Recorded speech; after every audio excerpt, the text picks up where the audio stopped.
please watch this, and then we're going to come back and talk about it. One of my houses is right there on the end. I've had that for over a year, about a year and a half. All of these houses, brand new builds, available. All 10 of them for sale.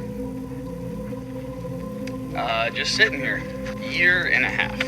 10, like these are $1 million homes. Maybe that's a problem. 10, just chilling. Don't you love it when they stumble across the answers to their own questions? I mean, that guy, it hit that guy in real time while he was videoing himself. I don't understand why these 10 single-story attached homes in the middle of fucking Utah aren't selling for $1 million a piece. Probably because that's not $1 million home. I don't give a fuck where you are anymore. I understand that home prices are insane and that people like myself still live in a time in their mind that no longer exists, right? In my world, jeans are still $25, right? And jeans are not $25. Jeans haven't been $25 in a hot fucking minute. But in my mind, jeans are still $25, right? You could go get a CD for $9, a pair of jeans for $25, yada, yada, yada. You know what I mean? So when I see the homes that are going for $1 million+ these days, I look at it and I go, it's fucking insane. It's unsustainable. This whole thing is going to blow up at some point in time, and none of these houses that are selling for $1 million now are going to be selling for $1 million down the road because nobody can afford to fucking buy them, and that's just the way that shit's going to go. But yeah, you stumbled across the answer to your own questions, right? The solution to the problem that you have, the data you were seeking to justify the quandary that you're in.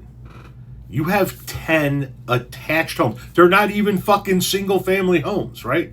They're multifamily homes. They're attached. Look like you had about 3 per unit there. So essentially they're, however the fuck you want to classify them. They're townhomes, they're duplexes, they're coach homes, whatever, however you want to classify them, but they're multifamily homes. 10 multifamily homes without a fucking shade tree in sight, built in a field somewhere, in fucking Utah, and you got $1 million price tags on them, and you're wondering around, oh, why they won't sell? I mean, Jesus, they got fucking 10 of them, they're brand new buildings. Why they're going back on propane? Because they're not $1 million homes, man. That's the fucking problem. I want you to think about it, man. When you were coming out of high school or college, when you were hitting the real world in your 20s, could you have swung $1 million home? No. And wages haven't gone up that much since then. Renee and I have had this conversation. We've got 4 kids. One of them already owns their own home. One of them's renting a place with their significant other. The other's still in college, and the other one's going into 8th grade here in about 8 days. If we don't help some of them buy a house in some way, shape, or form, they're never going to be able to afford a home, ever. Because of shit like that. Because you think those are $1 million homes.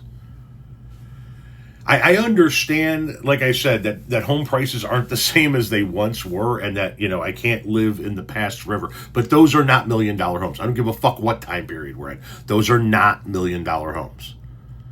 And if I'm being completely honest with you, I'm going to be slightly petty here. Now I'm going to be extraordinarily petty. If that's what you insist on sticking on, that those are $1 million homes, I hope you don't sell one of those motherfuckers.